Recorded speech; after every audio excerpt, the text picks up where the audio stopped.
السلام عليكم ورحمة الله وبركاته. ازيكم يا اصحابي، عاملين ايه؟ عالم الاحلام مليان بالخيال والطموحات الكتير، وبنهرب ليه من كل اللي بيضايقنا في حياتنا، لكن توصل لمرحلة درجة اللي نشوفه في الحلم يتحقق في الواقع. هي دي اللي غريبة شوية، لكن مع مسلسلنا النهاردة مش غريبة خالص. تعالوا بينا نشوف قصتنا النهاردة. ده كيتاسي، شاب نشيط بيحب شغله جدا، ودايما بيتعامل مع زمايله بكل ود واحترام، لكن عمره ما خرج معاهم ولا ادالهم مساحة في حياته اكتر من طبيعة الشغل، لدرجة ان اصحابه كان عندهم حفلة اليوم ده وعزموه يخرج معاهم، لكن اعتذر لهم عشان وراه حاجة مهمة. فالكل كان مستغرب لان عمرهم ما شافوه بيخرج ابدا ولا بيستمتع بوقته، ومفكرينه بيشتغل طول الوقت. لكن في الحقيقه كايتاسي ما كانش وراه حاجه مهمه ولا حاجه، لانه مجرد ما يخلص شغل بيروح على البيت، وهناك بنعرف انه عايش لوحده، وطبيعي انه ينظف هدومه ويطبخ اكله وكل الحاجات دي. وتخيل بقى الحاجه المهمه اللي كان بيقول عليها تطلع هي النوم، والصراحه ما شفتش في روقانه مد الدنيا جزمه قديمه، وما بيعملش اي حاجه غير انه بيشتغل ويروح ينام. المهم يا سيدي، كيتاسي كان بالنسبه له النوم دي هي المتعه الوحيده في حياته، لانه بيحقق جواه كل اللي بيحلم بيه، وزي ما تقول كده بيحلم في الواقع بحاجات نفسه يحققها، وبيحققها فعلا، بس بتبقى جوه الاحلام بتاعته. بنعرف بقى انه كل ما ينام يحلم بحلم واحد بس، وده ملازمه بقاله سنين طويله. عالم مليان بالسحر وفنون القتال، والصراحه مش لاقي ابدا على شخصيته، بس ده عرفنا انه بيتمنى يبقى كده في الواقع، عشان كده حب الحلم بتاعه. بيقول لنا كمان انه دايما بيحارب وحوش في الحلم، لكنه دايما بيخسر منهم، وكل ما يخسر يصحى من الحلم بتاعه يلاقي نفسه في سريره لسه. ويمكن دي في حد ذاتها متعه، لانه ما بيتاثرش باحلامه، لكن عالم الاحلام بالنسبه له كان مليان غموض، ونفسه يوصل لنهايته. ومن ضمن المرات اللي دخل فيها اتعرف على بنت من الاليف، ودي نوع من انواع الجن، وخاصه اللي بيتعلموا السحر. وخلينا نتعرف بقى على ماري، بنت من الجن، ولكنها مالحه وجميله، وكمان عايشه اكتر من 100 سنه، لكن بالنسبه لها لسه صغيره، وده طبعا بالنسبه لاعمار الجن يعني عنها جميله جدا ومختلفه عن عيون البشر. وكيتاسي بيشبهها بحجر الزمرد، لكن في حاجه مهمه قوي، وهي ان ماري بتنادي كيتاسي باسم كازو، عشان نكتشف ان ده الاسم اللي دخل بيه عالم الاحلام. وكل ده بسبب غلطه وقت ما دخل الحلم، انه سجل اسمه غلط، واتضح بقى ان جوه العالم ده من صغره وقت ما كان ما يعرفش كتب كويس، هو ده السبب اللي خلى اسم كازو، والاسم ده بيفضل ملازمه طول ما هو جوه الحلم. لكن لما بيرجع للواقع مره تانية بترجع كل حاجه لطبيعتها. المهم اليوم ده كان كيتاسي ناوي يلف في عالم الاحلام شويه، فعرض على ماري تتمشى معاه، لكنها ما كانتش حابه تروح معاه، لانه بيرشيها بالاكل بتاعه، وهي الصراحه بتحب الاكل جدا، فبتوافق على طول. بيروحوا بقى لمدينه نازول، ودي بالنسبه لهم مدينه اسطوريه ما عادتش موجوده من زمن، وكل اللي فيها ماتوا، لكنهم بيسمعوا عنها حكايات كتيره، ومن ضمنها انها متميزه بالسحر المتقدم. كمان جواها 7 الغاز محدش عارف يحلها طول السنين اللي فاتت، بس كيتاسي نفسه يحل الالغاز دي عشان يبقى اول واحد. اول ما بيوصل المدينه بيدخلوا القصر العملاق بتاعها، واللي الاساطير كلها بتقول ان جواه تنين ضخم بيحميه، لكن محدش يقدر يشوفه ولا قبله قبل كده. المهم بتستخدم ماري السحر بتاعها عشان تنور لهم الطريق جوه القصر، وفي المقابل كيتاسي بيعزمها على الوجبه اللي جابها لها، واللي ماري اول ما بتشم ريحتها ما بتقدرش تقاوم، ومن انبهارها بالوجبه بتساله عن المكان اللي جابها منه، فبيقول لها من اليابان. بس هم قاعدين ياكلوا كده بنلاحظ ان في حد واقف من بعيد يراقبهم، لكن ما بيحصلش اي جديد. وماري وكيتاسي بعد ما بيخلصوا ويقوموا يكملوا رحلتهم. المهم وهم ماشيين ماري بتلاحظ ان في وحش على شكل سحليه، وبتشد كيتاسي عشان يستخبوا منه،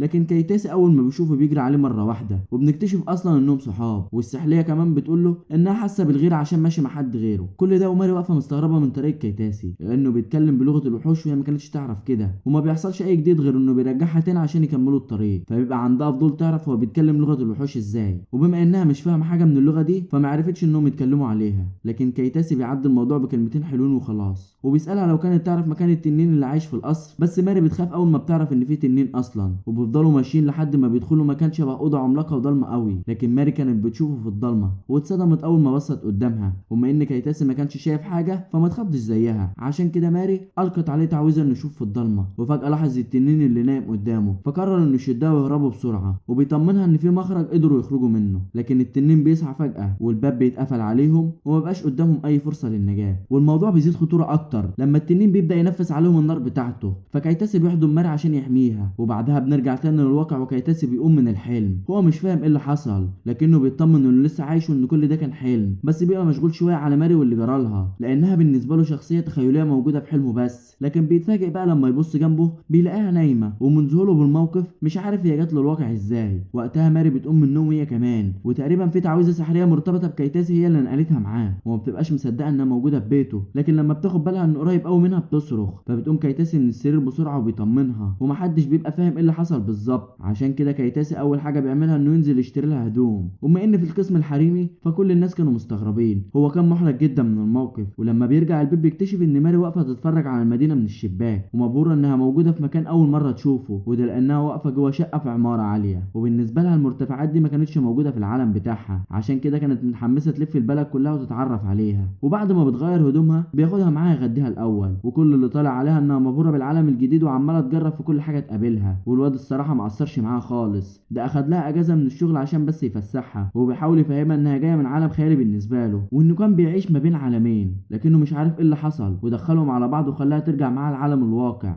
بس لما بيفتكر اخر موقف حصل بيشك ان نار التنين اللي وقعوا فيها هي السبب، وبما انها جايه من عالم خيالي بوابته هي الاحلام، فبيطمنها انها ترجع تاني لعالمها مجرد ما يناموا تاني، وبيقول لها انها خلاها تغير جو معاه في البلد عشان لما ترجع تفضل فاكراه. وبيعرفها كمان ان في سن العالم الحقيقي هو في نفس السن اللي في عالم الخيالي، وده لانه بالنسبه لها 100 سنه لسه صغيره، لكن عندهم هو 25 سنه وكبير. بس لما بتسمع عمره الحقيقي بتعتبره عيل صغير بالنسبه لها، وبتقول له انها اعتمدت على طفل، لكن بيقطع كلامها الاكل اللي بينزل، وبتبقى مبهوره من طعمه. تقريبا اول مره تاكل اكل ببهارات. بيقضوا طول الوقت بره لدرجه انهم بيتعبوا من كتر اللف، لكن بعد ما بيخلصوا بيرجعوا للبيت عشان يناموا. وبتبقى مغامره جريئه هي جربتها وتفضل فاكراها، لانهم معتقدين انهم اول ما يناموا هترجع تاني للعالم بتاعها ومش هتفضل معاه في الحقيقه. وبما ان في فرق كبير بين العالم الاحلام والواقع فكل حاجه كانت مختلفه تماما ومتقدمه شويه عن عالم الاحلام بالنسبه لماري، لدرجه انها بتنبهر بالحنفيه اللي بتنزل ميه، وده لان طول عمرها بتستحمى في النهر، ما شافتش الميه بتنزل كده غير من الشلالات بس. وطول ما هي في الحمام كيتاسي كان بيحضر لها العشاء، ومش محتاجه اقولك الاكل كان بالنسبه لها روعه، تقولش الشيف براك يا اخويا. المهم عشان ما اطولش عليك، كيتاسي بيخليها تقضي كل لحظه في العالم الحقيقي كانها اخر لحظه في حياتها، لانه متاكد انها مش هتجرب الشعور ده تاني. وبعد ما بيعمل لها كل اللي في نفسها بياخدها في حضنه ويناموا عشان بوابه الاحلام تفتح لهم ويرجعوا تاني لعالم ماري الخيالي. بس بيتفاجئوا انهم لسه واقفين في الاوضه اللي فيها التنين، ما حصل لهمش حاجه خالص، ولكنهم لسه داخلين من شويه. وقتها التنين بيرجع يظهر مره تانية قدامهم، وكيتاسي بيبقى قلقان على ماري اكتر من نفسه، عشان كده بيبدا يتكلم مع التنين باللغه بتاعته هي لغه الوحوش. وطبعا ماري ما كانتش فاهمه هو بيقول ايه، لكن كيتاسي كان عمال يبرر ان هو اللي حب يشوف بيض التنين وهو اللي اكبر ماري تيجي معاه، وعمال يلقي اللوم على نفسه عشان يخرجها من الموقف بكل سلام. وهي واقفه مش فاهمه بيقول ايه خالص، لكن في الوقت ده بتفتكر كلمتين قالهم لها قبل ما يرجعوا لعالم الخيال، وهي ان التنين اللي بيحمي البيض بتاعه كل اللي بيدفعه هو انه بيحمي اولاده، والغريزه اللي جواه هي اللي بتحركه، وانه لو اثبت له حسن النيه بتاعته ممكن التنين يسامحهم ويسيبهم يمشوا. وعشان كده بنرجع تاني لكيتاسي اللي كان جايب ازازه نبيذ يقدمها للتنين، بس مختار ازازه من نوع خاص وقديمه جدا جايبها من العالم بتاعه، وبيطلب من التنين انه يقبلها كهديه اعتذار. في الوقت ده كيتاسي بيفتكر كلام ماري معاه ان التنين كان اوقات بيتجسد على هيئه بشر وبيتحول لبني ادم ومسافر لبلاد كتير، ومن ضمن البلاد دي مدينه اوزولي اللي كانت مشهوره بالنبيذ. وبنكتشف بقى ان كيتاسي جايب ازازه النبيذ دي من مدينه اوزولي لما سافر مره زمان، وكان محتفظ بيها لوقت اللزوم، ومفيش انسب من اللحظه دي انه قدمها للتنين عشان يسامحهم. ومجرد ما بيفتح غطا الازازه عين التنين بتوسع لانه بيشم ريحه النبيذ فبيفتكر كل ذكرياته. وطلع كلام ماري صح، والتنين بيتجسد فعلا على هيئه بني ادم، والتنين كمان بينبهر بيه لانه بالنسبه له مات امبارح لما نفس عليه النار، فبيوافق انه يسيبهم ويمشوا في سلام. بس كيتاسي يقول له على السر بتاعه، فكيتاسي بيفرح جدا وبيوافق عادي. وساعتها بتظهر كائنات سحريه صغيره من الكهف بتتجمع حوالين التنين وما بيعديش كتير وبتجسد على هيئه بنت، وكل ده عشان تشرب النبيذ اللي كيتاسي جايبه. وبنكتشف بقى ان التنين دي انثى وقاعده في العشه بتاعتها بقالها 1000 سنه مستنيه البيض بتاعها يفقس، بس بيقطع كلامها ريحه معينه طالعه من كيتاسي اللي بتطلع ريحه الاكل اللي كيتاسي جايبه معاه. فلما بيتحرج يعزم على التنين انه ياكل منه، وبمجرد ما بيدوقه بينبهر. ونفس مشاعر ماري اول ما بتاكل الاكل ده بتحصل للتنين هو كمان، لكنها بتخلصه بسرعه وبتبقى عاوزاه تاني، فبيطلع لها كيتاسي وجبه تانيه لكنه بيبقى شايلها لماري. فعشان التنين ترشيه وتاخده منه بتقدم له حجر ازرق في المقابل، وبتعرفه ان حجر مصنوع من دم التنانين، يعني عمره ما هيلاقي زيه ابدا. وطبعا هديه زي دي عمرها ما تترفض خالص، علشان كده كيتاسي بيديها الوجبه على طول. وبتسمح لهم التنين كمان انهم يمشوا من القصر، لكن بتطلب منهم يبقوا يزوروها تاني بس ما يجوش بايدهم فاضيه المره الجايه. فبيفهم كيتاسي ان عاوزه من الاكل بتاعه تاني وبيوعدها يجيب لها منه وبيمشي. ولما بيخرجوا ماري ما بتبقاش مصدقه نفسها انها خرجت بالسلامه، وكمان معاها حجر تنانين. وبتعرف كيتاسي انه ممكن يعالج امراض كتيره ووجوده نادر هنا، فبيعرض عليهم انهم يبيعوه او يقدموا له المرضى ويساعدوهم. لكن ماري بترفض العرض ده وبتقول له ان الهدف نبيل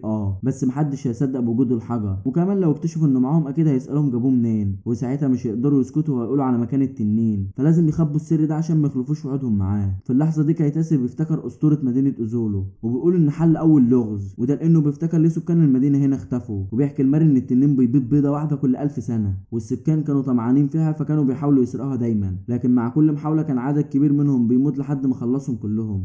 واللي عاش منهم التنين طردوا من القصر واستخدمهم كعش ليه، ومن يومها محدش يقدر يدخل القصر ده ابدا. وبعد ما بيخلص حكايته بيوعدوا بعض انهم ما يقولوش على السر التنين عشان يفضلوا محافظين عليه، وبيعرفها كايتاسي انه لازم يرجع للعالم بتاعه تاني عشان يكمل حياته، لكن بيسألها عن اي قرية قريبة منهم يوصلها ليها ويطمن عليها الاول. فبتزعل ماري عشان مش هترجع مع العالم بتاعه، وبتقوله انها لو رجعت له مرة تانية في المستقبل يبقى يعلمها اللغة اليابانية. وبيتحركوا ناحية اقرب قرية منهم عشان يسيبها ويرجع للعالم الحقيقي. بس ما بيعديش كتير وبنشوف كايتاسي وهو راجع للبيت، وماري مستنياه هناك عمالة تتعلم ياباني. وتقريبا كده الحلم اتقلب لواقع، وبقوا عايشين تحت سقف واحد، لدرجة ان كايتاسي قلب على زوج مصري اصيل، وبقى يرجع بالكيستين اللي فيهم طلبات كل يوم. واول ما بيوصل البيت بيلاقي ماري مركزة قوي مع التلفزيون وعمالة تكتب في الحروف اللي بتتقال قدامها على الشاشة. فكايتاسي ما برضاش يعطلها وبيدخل بكل هدوء لحد ما ماري بتاخد بالها منه، وعشان تفرحه بتقول له اسمها بالياباني. فبيندهش انها اتعلمت اللغة بالسرعة دي، وبيكافئها بانه يعزمها على العشاء ومشروب الغيوزة. فاول ما بتجربه بتحبه جدا وبتصرخ من حلاوة طعمه، لكن بيغيروا الكلام وبيفتكروا اللي حصل مع التنين. بس ماري كان عندها فضول تعرف هو بيعين حاجته فين لما بيرجع للواقع، فبيعرفها انه بيخاف تتسرق منه ولا ينساها في مكان ما يعرفش يرجع له تاني. عشان كده بيجيبها معاه للواقع وبيرجع يسألها لو كانت فاضية عشان يخرجوا سوا، لكنها بتعرفه ان عندها بحث مهم جدا لازم تكتبه وتقدمه لأكاديمية السحر اللي هي فيها. فبيستغرب ويجي على باله لو أسطورة الأحجار السحرية موجودة فعلا، فبتقوله ان عمرها ما شافت حجر سحري قبل كده، لكن من انهم شافوا تنين فاكيد الأحجار السحرية موجودة هي كمان. فبيتفق معاه انه اول ما يرجعوا له الحلم يدوروا على القرية المشهورة بالأحجار السحرية عشان يتفرجوا عليها. ولما بيروحوا يناموا كايتاسي بيقعد يفكر فيها، وهو حس بتغير اول ما سكنت معاه، زي انه بقى ينام بسهولة وبسرعة، وبيسأل نفسه يا ترى لو سابته هيقدر ينام بالسهولة دي تاني ولا لا. لكن بيفتكر انها هتقضي معاه على الاقل شهرين فلازم يستمتع بيهم على قد ما يقدر. واول ما بينام بينتقلوا لعالم الخيال تاني عشان يلاقي نفسهم في غابة بعيدة. وطبعا هم مخططين من بدري انهم يزوروا قرية الأحجار السحرية، لكن المسافة ما بينهم وبينها بعيدة قوي، وبما انهم في حلم فبيستخدم كايتاسي قدرته السحرية وبنقولهم بسرعة كبيرة للقرية. المهم اول ما بيوصلوا للقرية بيعرفنا كايتاسي انها متحوطة بطاقة سحرية كبيرة عشان تمنع اي حرامي انه يتسللها ويسرق منها احجار، وانه برغم انها اسطورة الا ان المكان فيه طاقة سحرية كبيرة موجودة في بطن الارض، وبسبب كده تجار الاحجار قلبوها الحصن منيع وصعب على اي حد يدخلها. بس المشكلة الوحيدة ان القرية دي موجودة في قلب الصحراء، وده بيتعب ماري جدا لان الجو حار. فبيعرفها كايتاسي انهم قربوا يوصلوا ساعتها يقدروا يرتاحوا براحتهم. في نفس الوقت بنروح للقرية الاول عشان نشوف طفل صغير واللي تقريبا شكله محبوس لانه متكتف ومعزول في اوضه ضلمه، لكن بيبان انه ماسك حجر سحري غريب وتقريبا وراه حاجه كبيره. بنرجع مره تانية لكايتاسي وماري اللي وصلوا اخيرا للقريه، واتفاجئوا ان فيها بيوت منحوته جوه الجبل عكس اللي سمعوه عنها، وان مفيش اي دليل على وجود حياه هنا. فكايتاسي بيحس ان في طاقه كبيره طالعه من المكان، لكنه مش قادر يحدد هي جايه منين بالظبط، وبيظن ان مفيش احجار ولا حاجه، لان لو كان موجود اي احجار كان زمان القريه مليانه ناس. وبيفضلوا يتمشوا في القرية لحد ما بيوصلوا لبحيرة صغيرة مليانة مية، فما بيلاقوش احسن من المكان ده يرتاحوا فيه. لكن هم قاعدين بيكتشف ان في حد بيراقبهم، واللي بيطلعوا حابسين الطفل الصغير اللي شفناه من شوية. واول ما بيشوفوا كايتاسي قريب منهم بيفتكروا انه شافوه في قصر التنين من كام يوم، لكنهم بيستهزئوا بيه شوية لانه حجمه صغير، وكمان مش معاه غير ماري اللي بيعتبروها اضعف منه. وعشان كده الزعيم بتاعهم بيأمروا رجالته انهم يحرروا الطفل اللي معاهم عشان يحاربهم، في نفس الوقت اللي ماري وكايتاسي كانوا مشغولين بنفسهم وعمالين يتكلموا عن سحر الارواح وازاي يستخدموه. وبما ان ماري من الجن فهي دارسه الموضوع ده وبتقدر تستخدمه، ومشغولين قوي ببعض لدرجه انهم مش حاسين باللي حواليهم، لحد ما بيظهر لهم وحش من البحيره فبيهجم كايتاسي عليه وبيدمره. لكن بتظهر مجموعه وحوش تانية بس بيبقى قادر عليهم هم كمان، وده بيلفت نظر العصابه اللي واقفين يراقبوا من بعيد ومنبهرين بقوته، لحد ما بيوصل الزعيم بتاعهم وبيستغل طاقته السحريه وعين السارق بتاعته اللي بيشوف ايه اللي مع كايتاسي. وقتها بيكتشف الحجر الازرق اللي موجود في شنطته، وبننبهر بانه شاف زي كايتاسي بيملك كنز غالي زي ده. عشان كده بيبعت له الطفل الصغير وبيقول عليه ان قوته كبيره، هو الوحيد اللي يقدر عليه. في الوقت اللي كايتاسي مشغول مع الوحوش بيحس بطاقه غريبه جايه من قريب، فلما بيبص حواليه بيشوف نفس الطفل وهو ماسك الحجر بينور في ايده. هو في نفس الحجر اللي شفناه معاه وهو محبوس، علشان ماري تتعرف على الحجر وتقول انه محفز للسحر وجواه طاقه عاليه جدا هي نفسها مش هتقدر توقفه. وفجاه الطفل ده بيستخدم الحجر اللي معاه بيولد طاقه كبيره بتخلي وحش عملاق يطلع من البحيره، ودي كانت اول مره كايتاسي يشوف فيها وحش بالضخامه دي. ومع ان قوته في الانتقال بسرعه عاليه الا انه بيقول انه مش هيلحق يتحرك قبل منه، وبيختار اسهل طريق يخرجهم من المكان بسرعه، وهي انه يخلي الوحش يقتلهم فبيرجعوا تاني للواقع. وفعلا الوحش بينفس عليهم نار والمفروض انهم يموتوا، لكن بما ان كل ده حلم فبيدوب بيصحى منه بس، لكنهم مش بيبقوا مخضوضين من اللي حصل ومش عارفين مين الطفل ده ولا حتى جاب الحجر ده منين. بس كايتاسي بيحكي لماري اللي اخد باله من اول ما دخلوا القريه، وطلع حاسس ان في حد بيراقبهم من اول ما دخلوا،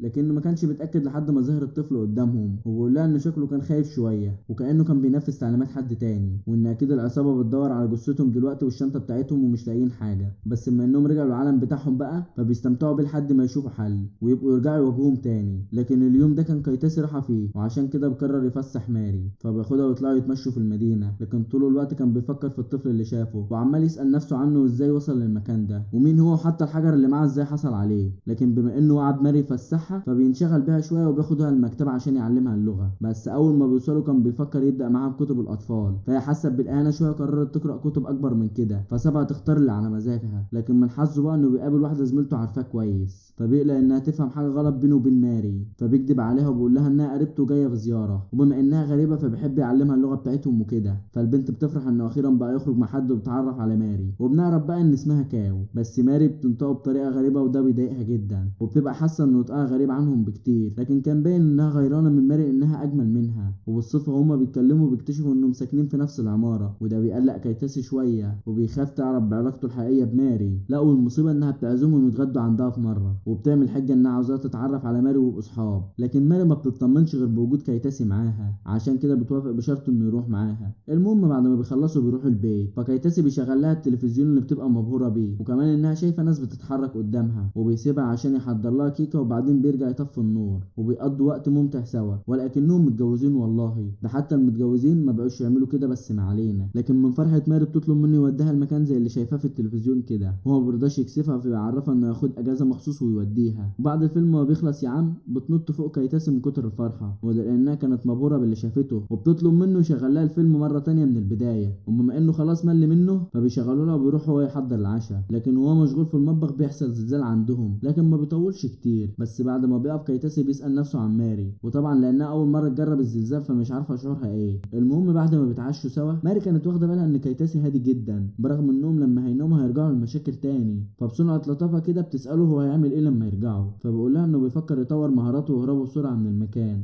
لكنه بيفتكر الطفل اللي شافه وقتها وما بقاش عاوز يسيبه، لانه حس ان العصابه خاطفينه ويجبروه يعمل حاجات مش عاوزها. عشان كده بيسألها لو تعرف هو من انهي قبيله ولا نوع، فبتقول له انها تعرف جنس من محبين القطط عندهم قدره كبيره في السحر، لكنها ما خدتش بالها من شكل الطفل لان كان بعيد عنهم. بس لو قربت منه وشافت شكله هتعرف هو من انهي نوع بالظبط، وساعتها تحدد قدرته. وتقريبا كده كايتاسي ناوي على حاجه من كلامها، لانه ما يكملش كلام معاها عن الموضوع، وبياخدها ويروحوا يناموا. بس احلام اليقظه بتطارده بقى، وبيقعد يكلمنا عن شعوره من اول ما قابل ماري وجت مع العالم الحقيقي، وان بقى مرتاح معاه وخايف يصحى في يوم ما يبقاش معاه وقتها. بس مش هيعرف هو هيبقى مرتاح زي دلوقتي ولا لا، لكنه بيحاول يستمتع بوقته على قد ما يقدر. وبيحكي لها قصه قبل ما يناموا، وبجرد ما تروح في النوم بياخدها في حضنه ويناموا على طول، عشان اول ما بيدخلوا في عالم الاحلام بينتقلوا لنفس المكان اللي في الصحراء. خلينا بقى نسبقهم ونروح للطفل اللي مش عارفين قصته ده عشان نشوفه واحد حزين في الزنزانه وهو عمال يفتكر ذكرياته مع جده. وبنكتشف انه من نوعيه مربي القطط اللي ماري قالت عليهم، وكمان قبيلته كان عندهم قدره كبيره في استخدام احجار السحر، لكنه جده كان دايما بيحذره باستخدامها بالغلط، لان قوه الاحجار السحريه دي تقدر تدمر المكان اللي فيه بسهوله زي ما دمرت العالم بتاعهم قبل كده. بنعرف بقى ان الطفل ده اسمه ميو، وهو قاعد في الزنزانه حزين لانه ما كانش عاوز يستخدم حجر السحر اللي معاه، ولو الافراد العصابه اجبروه يعمل كده ما كانش سمع كلامهم. ودلوقتي نفسه في اي فرصه تحصل عشان يهرب من المكان. بنرجع مره تانية لكايتاسي وماري اللي بيتفقوا على خطه يهربوا بها الطفل من السجن، وكمان يطردوا افراد العصابه من القريه. وبيتفقوا انهم لو ما قدروش يشوفوا بعض بيستخدموا تعويذه التواصل السحريه عشان يعرفوا كل واحد فين وبيعمل ايه، يعني لو حد احتاج حاجه للتاني يروح يساعده. وبتبدا ماري تلقي تعويذه على نفسها عشان تختفي وقتها. كايتاسي بيبدا يفكر الخطه اللي اتفق عليها معاها، وهي انه بيبين نفسه لافراد العصابه عشان يخلوا الطفل يطلعهم بره، وساعتها هيستدعي الوحوش. فماري هتجذب الوحوش ناحيتها، اما كايتاسي فيروح ناحيه الطفل عشان يحرره. لكن الخطه هتبقى صعبه لو افراد العصابه راحوا وراه او الوحوش قدروا على ماري، بس اديهم هيحاولوا. المهم بيبدا في تنفيذ الخطه، وكايتاسي بيقرب قوي من مكان العصابه. اما ماري فبتستحضر عدد من الوحوش الصغيره بتاعتها وبتبدا تهجم على الوحوش اللي في البركه عشان تجذبهم كلها ناحيتها. وفعلا الخطه بتنجح معاهم والوحوش كلها بيحاربوها. وطول الوقت اللي ماري مشغوله فيه بمحاربه الوحوش كايتاسي كان بيقرب من الطفل اكتر، والطفل اصلا خايف من اللي بيحصل، ولما بيشوف كايتاسي قريب منه بيخاف اكتر. لكن كايتاسي كان عارف يتعامل معاه كويس ولمح الكلبشات اللي مربوط بيها، وما انه يعرف يتكلم كل اللغات فقدر يتعامل مع ميوي. فميوي لما بيلاقيه بيتكلم زيه بيطمن له وبيحكي له هو جه هنا ازاي ازاي، وان قطاع الطرق هم اللي حركوا قريته وقتلوا جده وخطفوه ودلوقتي مش عارف يهرب منهم. لكن كيتاسي بيطمنه وبيعرض عليه يروح معاه، بس العصابه بتظهر فجاه قدامهم وبيعطلوهم. فالزعيم بيشكر قوي في قدره كيتاسي وبيقول له انا عرفت انك هربت ازاي امبارح من المعركه، واكيد ان استخدمت قدره التحرك بسرعه. وعمال يشكر فيهم ما بيعرفش حاجه اصلا، وبيساوموا انه يفك ميو من الكلبشات مقابل انه كيتاسي يدوله الشنطه اللي فيها الاحجار، او زي ما بيسموها شنطه الكنز يعني. لكن كيتاسي كان عارف انه بيضحك عليه وهو مش هيساومه ولا حاجه، عشان كده بيستخدم مهارته السريعه وبيجري ناحيه الزعيم بيدمر مفتاح الكلبشات. وساعتها ميو بيتحرك، فكيتاسي بيقول له حاجه سر كده، وبعدها بيبدا يهجم على افراد العصابه ومحدش بيبقى قادر يواجهه خالص. وكل ما حد يقرب منه يا اما يرميه يا اما يخبطه في زميله، وبيتحرك بسرعه كبيره. وبعدها بيقرب من ميو بيتفق معاه على خطه يساعده بيها، لكنه برضه محدش قادر يعمل له حاجه. بس كيتاسي وهو بيحارب بياخد باله ان الزعيم ده دايما واقف هادي وحواليه 2 رجاله ما بيفرقوهوش، وبيبدا يشك فيه. لكنه بيكتشف ان عنده قدره الرصد وبيها بيعرف مكان ماري، فبيأمر رجالته يقبضوا عليها. ولما كيتاسي بيشوفهم يقربوا منها بيقلق عليها جدا وبيهجم على الاتنين الرجاله. لكن الزعيم كان عامل له فخ، ومجرد ما بيشوفه قدامه بيهجم عليه بقوه سحريه كبيره كانت هتحرقه، لولا ان استخدم مهارته في الانتقال بسرعه وهرب منه. وعلى ما كيتاسي بيلحق نفسه بيكتشف ان الزعيم قبض تاني على ميوي، فبيتحرك بسرعه عشان يحرره منه. لكن الزعيم كان عاملها حجه عشان يقرب اكتر من كيتاسي، وكان فاهم مقدار قوته انه لو قادر يتحرك لمسافه بعيده كان زمانه اخد ميو من البدايه وهرب. لكن عشان مش هيقدر يعمل كده فبيضطر يحاربهم، ولسه هيساوموا يدور الشنطه اللي معاه. كيتاسي بياخد ديله في اسنانه وبيشيل ميو ويختفي بسرعه. كل ده والحراس واقفين مستنيين يشوفوه عشان يقتلوه، لكن للاسف ما بيقدرش يبعد لمسافه طويله وبيقع فوق الرمل، وكانوا خلاص هيموتوه لولا ان الوحوش ظهروا تاني من البركه وقاموا هاجم عليهم على العصابه. وكيتاسي كان مفكر هيقتلهم هم كمان، لكن ما هجمش عليهم وكان بيحاول يدولهم دراعاته. فبيستغرب كيتاسي قوي وبيسال ميو لو يعرف حاجه عن الموضوع. فميو بيحكي له قصه قديمه جده حكاها له زمان، وهي ان الاحجار السحريه كانت مدفونه في بطن الارض، وبسبب التنقيب عنها ايقظة وحش عملاق جه عشان يرجع الحجر السحري. ومن يومها هو بيدمر في كل القرى اللي بيدخلها. فبيفهم كيتاسي على طول ان الوحش ده كان عاوز يوصل للحجر مش اكتر، ودلوقتي واقف قدامهم مستني ياخد الحجر ويرجع يختفي تاني. وميو اصلا ما كانش مرتاح طول ما الحجر معاه، عشان كده بيسلمه للوحش على طول. وبجرد ما الوحش بيمسك الحجر بينزل تحت الارض وبيختفي، وبكده ما عادش هيظهر في حته تانية لانه اخد حاجته خلاص. بس اول ما بينزل في الارض بتظهر متاهه سفليه وكانها بتوصل لمكان سري تحت الارض. وكيتاسي بنسال نفسه يا ترى ايه اللي فيها، لكنه بيقطع تفكيره ماري اللي جايه تجري عليه وما كانش شافها بقاله دقيقتين مثلا،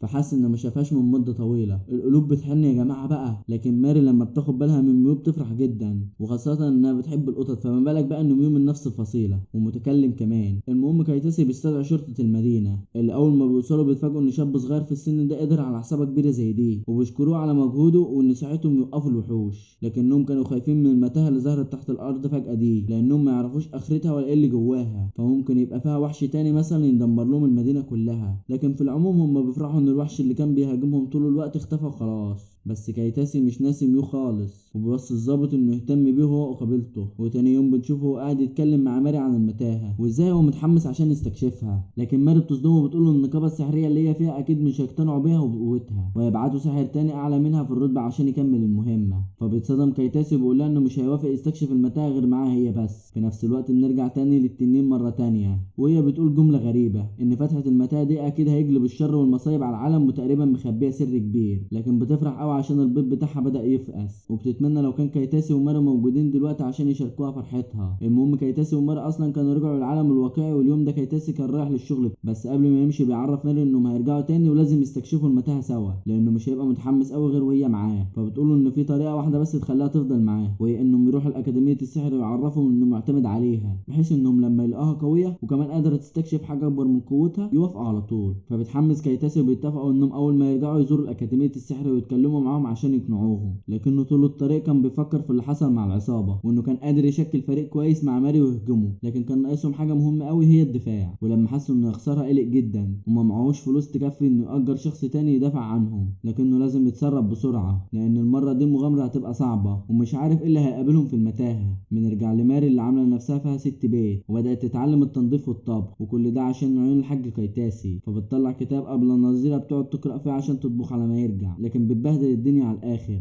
المهم كيتاسي كان قاعد في الشغل مشغول بيها اصلا، وعمال يسأل نفسه يا ترى لو تعرف تحضر غدا لنفسها ولا لا، لحد ما بيتفاجئ بكاو وهي بعتله بتعزمه يتعشوا معاها الليله، وكانت مفكرها يرفض. لكن لما كيتاسي بيفكر شويه بيحس ان دي انسب طريقه يخرج بها ماري، وبيوافق على العزومه. وبالليل بياخد ماري ويخرجوا، لكن بنكتشف انهم اصلا مستنيين كاو وجوزها، اللي اول ما بيوصلوا بينبهر بجمال ماري، وما كانش متخيل انها جميله كده. حتى لما كاو حكت له ما كانش متخيل شكلها، بس ماري كالعاده بتنطق اسمه غلط فبيتصدم. فبيحاول كيتاسي يصلح الموقف وبيعزمهم في مكان تاني على العشاء، وبيبقوا مستمتعين قوي بوقتهم. وماري مش مصدقه نفسها انهم بيعاملوها على انها من طبقه نبيله، والبنت كانت ضايعه في عالم الاحلام خالص. بس كل ما نوع اكل ينزل تنبهر بيه، وشكلها كان غريب بالنسبه لكاو وجوزها على الاخر. الفكره بقى ان زوج كاو بيحس ان ما بينهم علاقه، لكن كيتاسي بيحاول يفهمه الحقيقه وان مفيش بينهم حاجه خالص غير صحوبيه. وكان محرج من الموقف خالص، لكن قدر يهرب منه وغير الكلام لموضوع تاني. وبعد ما بيخلصوا السهره كيتاسي بياخده بيتمشى لحد البيت، فبيلاقيها فرحانه جدا لانها اول مره تقرب من حد غريب وتكون صداقات. لا وكمان بتقرب منه وبتمسك ايده، فبيبدا يحس بمشاعر ناحيتها. وطول الطريق بيبدا يتكلم عن المتاهه وبيعرض عليها انه يسيبوا ساحر تاني هو اللي استكشفها. لكن ماري بتحس انه بيعمل كده عشان خايف عليها زياده عن اللازم، وبتحاول تطمنه انها هتبقى بخير، المهم ان يبقى معاها مش اكتر. لكنها ما تعرفش انه بيفكر في الصح، وانهم لو نزلوا مع بعض هيقدروا يهاجموا اي كائن عادي، لكن ممكن يخسروا بعض بسهوله لانهم مش هيعرفوا يدافعوا عن نفسهم. ويفضل يقنع فيها، بس هي مصممه تستكشفها معاه، وبتعرفه انه ما يخافش عليها للدرجه دي. وبالبلدي كده بتقول انا ب100 راجل يا ابني انت خفت كده ليه. لكن مش عارفين بقى هو هيتصرف معاها ازاي ولا هيقنعها ازاي، وكمان هل هينزلوا المتاهه سوا ولا هيسيب ساحر تاني يستكشفها وخلاص. بس الاهم ليه اننا قالت ان الشر اللي في المتاهه لو خرج هيدمر العالم ده، فاكيد مخبيه حاجه كبيره وتعرف ايه اللي موجود جواها، ومش عارفين هتروح تساعدهم ولا هتفضل قاعده جنب عيالها وخلاص. كل ده بقى واكتر هنعرفه المره الجايه في الجزء التاني من مسلسلنا. لكن لحد هنا جزءنا بيخلص. اتمنى يكون عجبكم، واستنوني في جزء جديد. وما تنسوش تعملوا اشتراك في القناه وتفعلوا زر الجرس عشان يوصلكم كل جديد. ويلا سلام.